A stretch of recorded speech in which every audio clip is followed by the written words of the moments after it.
कंजूस बाप को मरती हुई हालत में देखकर बेटे ने बुलवा लिया और 2 गुना बड़ा कफन सिलवा लिया। कंजूस बाप को मरती हुई हालत में देखकर बेटे ने बुलवा लिया और 2 गुना बड़ा कफन सिलवा लिया कि बाप ने जिंदगी बड़ा बड़ा दर्द सहा, ना ठीक से पहना ना ठीक से खाया, अब कम से कम मन भर के उड़ा तो सकूंगा कफन। कहते हैं कान में पड़ते ही बेटे की बात बापूजी ने खोली धीरे से आंख, बोले बेटे ठीक नहीं है तेरी मर्जी, क्यों करता है फिजूल खर्ची। इस कफन के आधे कपड़े से मेरी लाश ढकना, आधा संभाल के रखना, कपड़ा है रखा रहेगा, खराब नहीं जाएगा, तू जब मरेगा तेरे काम आएगा। इतनी कंजूसी। मैं कहानी सुना रहा था उस दिन, और वो कहानी है बड़े जबरदस्त एक आदमी की जो बहुत दानी था। उसका नाम था दानचंद। दानचंद तो मस्ती में रख दिया था नाम, निपट कंजूस था, धेला ना दे किसी को। बीवी ने बोला दानचंद पूरी जिंदगी हो गई, अब जाने की बारी है, कुछ तो दान करो, कुछ तो साथ ले जाओ। उसने बोला दान नहीं होता, मेरा स्वभाव नहीं है, मैं क्या करूं। उसने बोला गंगा ही नहाओ, कुछ तो धुलेंगे। तो घर से 12 किलोमीटर दूर गंगा जी। उसने बोला चलो गंगा जी नहाने में कौन सा पैसा लगता है। पैदल पैदल गया 12 किलोमीटर, क्योंकि ऑटो करूंगा तो। गंगा जी पहुंचा। अब बोला वहां घाट पे जाऊंगा तो पंडा मिलेंगे, वो मांगेंगे। वो मैंने मुर्दा घाट गया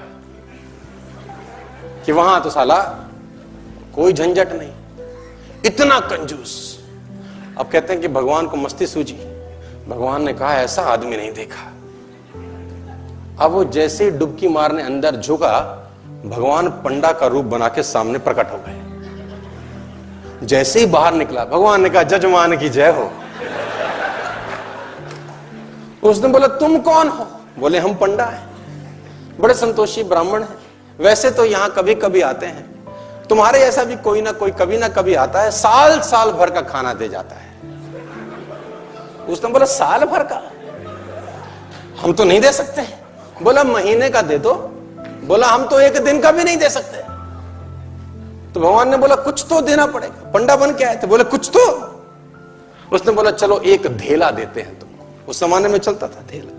भगवान ने बोला चल तू धेला ही दे। बोला वो भी अभी नहीं है, उधार ले लो। भगवान ने बोला चल उधार ही टेक तो। उसने बोला उधार है फिर कभी देंगे। तो बोला ठीक है। गया वापस 12 किलोमीटर, थका हारा, 12 गया था 12 आया, थका हाया आया, घर में आके सो गया। थोड़ी देर बाद घर का दरवाजा खटखटाया, जजमान की जय हो। बीवी ने दरवाजा खोला, देखा तो वही पंडा। बोला हाँ। बोला वो आपके पति देव ने कुछ उधार लिया है, वो लेने आए। पत्नी ने आदमी को जगाया, जागो, किसी पंडा को कुछ कहने को दे आए थे। बोले हाँ। बोला आ गई हैं बाहर। बोला जाके कह दो कि उनका तबीयत खराब है। अब कंजूसी देखो। अब वो जाके बोली उनकी तबीयत बहुत खराब है। अब पंडा ने बोला वो हमारे जजमान है, जब तक तबीयत ठीक नहीं होती हम यहीं रहेंगे, तुम खाने वाने का सामान बना दो हमको, हमें कोई तकलीफ नहीं। वो तो बैठ ही गया चौकड़ी मार के। अब बीवी फिर अंदर गई, बोली वो तो बैठ ही गए। उसने बोला जाके कह दो कि मर गए। अब ये आई रोती रोती, तो गुजर गए, अभी मर गए, उनका तो इंतकाल हो गया। इसने बोला जजमान गुजर गए। बोला हाँ। बोला तुम कहां गांव में जाके अकेली औरत खबर परोगी, हम खुद ही खबर कर देते हैं। बाहर गए और जब तक तो वो रोकती तब तक तो बताए सबको कि दानचंद गुजर गया, दानचंद। अब धीरे धीरे धीरे भीड़ इकट्ठी होनी शुरू, धीरे धीरे धीरे भीड़ इकट्ठी होगी, दानचंद के घर में इकट्ठे हो गए। अब दानचंद को बांध लिया, ले जाने की बारी। अब वो बीवी रोवे, ये मरे नहीं है। लोगों ने बोला ये तुम्हारा मोह है, ऐसा तुम्हारा मोह है, सबको होता है। और वो कम वक्त भी बंध गया, सांस रोके बैठा है। अब उसको ले जाने लगे, राम नाम सत्य है, और वो भी चल पड़ा। इतना निपट कंजूस, चिता पे रख दिया।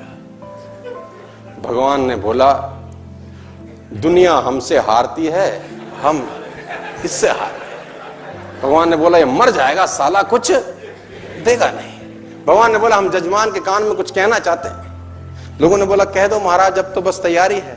भगवान ने उसके कान में बोला, आया हूं बैकुंठ से तुझ संग नाता जोड़। मैं बैकुंठ से आया हूं, तेरे संग नाता हमने जोड़ा है, हम भगवान हैं, आंखें खोल। इसको लगा अरे वाह वाह, तो खुद भगवान आ गए।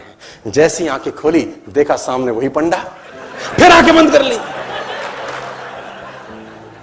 भगवान ने बोला, भाई तू मांग ले, क्या मांगता है, तेरे से कुछ मांगने नहीं आए। इसने बोला, हमको कुछ नहीं चाहिए, बस ढेला छोड़ दो और जाओ। तो इतना कंजूस